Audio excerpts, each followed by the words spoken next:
talk. Well, Lee Lee Kuan Yew is the Prime Minister of right. Singapore. Right. And at the time when they were separating from England, do you remember the big event? Well, it was that time that I know them.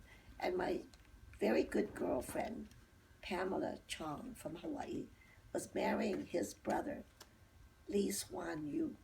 And I was one of their 25 bridesmaids and wedding party.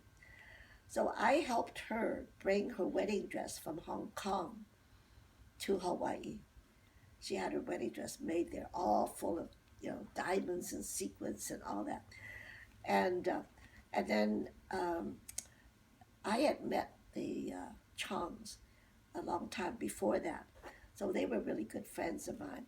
So anyway, I was part of their wedding party, and they got married in Hawaii, Ilikai Hotel, and they had Swan and Pam, all in big firecracker, and he burned it, and it was a huge, huge wedding, 1,000 people and so forth. So now I really respect Lee Kuan Yew because he held to his guns about not living extravagantly. They had a very modest home, and he did a lot of wonderful things and got Singapore back on their feet.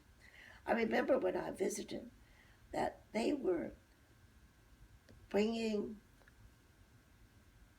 companies, business companies in, like Mercedes-Benz, for example, and they would give them about 10 years of free taxation if they developed in the country. Wow.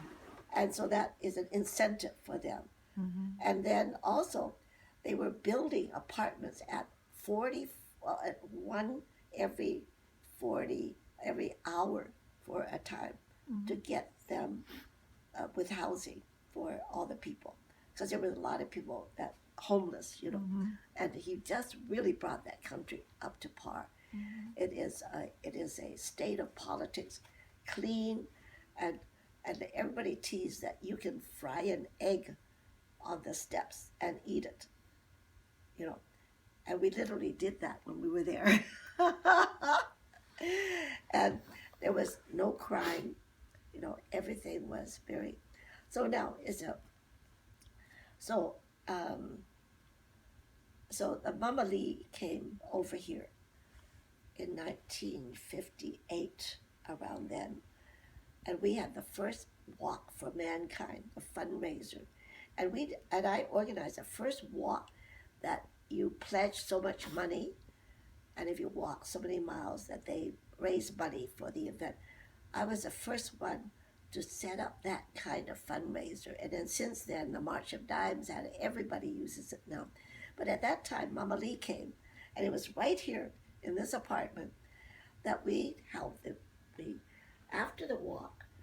All the people that worked with me, volunteered with me, came back here, and Mama Lee just went and massaged everybody. She was a great massager. At her young old age, we laid here all the way along, and she took one after the other and massaged it. We never had a sore muscle. It was a 30-something mile walk to raise money. You see, and we had Moscone, we had Bob Mendelsohn, we had Mary Eliotto, Dianne Feinstein in those days. They all came out and supported. It was really quite a thing. We had a calliope, that car, that musical car, and Piero Patri was on the architect commission in the city, and everybody. It was really quite something. And Mama Lee was here, and she was our massage therapist. It was so wonderful. But anyway, she gave me this locket, and I wear this. This is the only piece of jewelry I wear. I have diamonds, I have everything, rings and everything, but I keep myself clear. And this is the only piece of jewelry I wear in memory of Mama Lee. And it gets better, it's got greener every year. With jade, if it gets greener, it's really good jade, right? It had very little green in the beginning.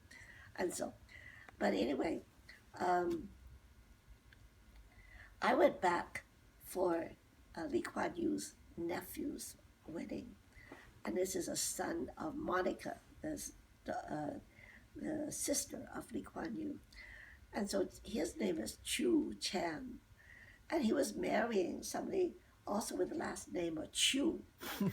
And Chu Chen? Yeah, that's right. Chu Chen. But Chu first name, marrying a last name Chu, And apparently, I think the judge's name had Chu in it too as well, who was officiating at the wedding. It was hilarious. But what is hilarious is, before that, an incident happened that they were chewing gum. They had chew gum. They outlawed the chewing of gum. Right. Do you remember that? Right. Because a train got derailed because of the gum. And people never knew why they outlawed chewing gum. It was because it killed hundreds of people. I don't know how many, but the train got derailed because people were spitting the gum onto the train tracks. And then that law came up. And as far as I know, see, you didn't know either. And so everybody I talked to, they didn't know. They just say, oh, he's a dictator. I said, no, he isn't. He has good reasons for that. I see. And we sort of, we kind of lovingly called him a benevolent fascist. Uh-huh. That means he thinks of the people, but yet he takes strong arm, activities. And so he made that legislation. So when Chu sent me the invitation, it came as a spearmint gum invitation. The spearmint gum is green color and red and all that. So his invitation came as that. So I thought, okay, I'll carry on that, that joke. So I brought a whole suitcase full of gum, those 5-stick gums, and spearmint and juicy fruit and all the others, Wrigley's and all that. And so my friend said, well, what have you caught? I said, so what? All they can do is take it away, right? And so I said, I'm bringing it. So anyway, I got it in. They didn't, see it, and, it sort of, and I got it. And I put one package of gum on every plate. They had only 150 or something, 175 guests, because they had to restrict it. Otherwise, they'd have to invite the whole country, So I put one on every plate. And the judge, who was the master of ceremony, and he made cracks about it. He says, yes, and we got Chu marrying Chu, and now we got chewing gum, and the thing. And so it was really hilarious. So I'm glad I brought that kind of humor in there. And then they're still in touch with me, Okay.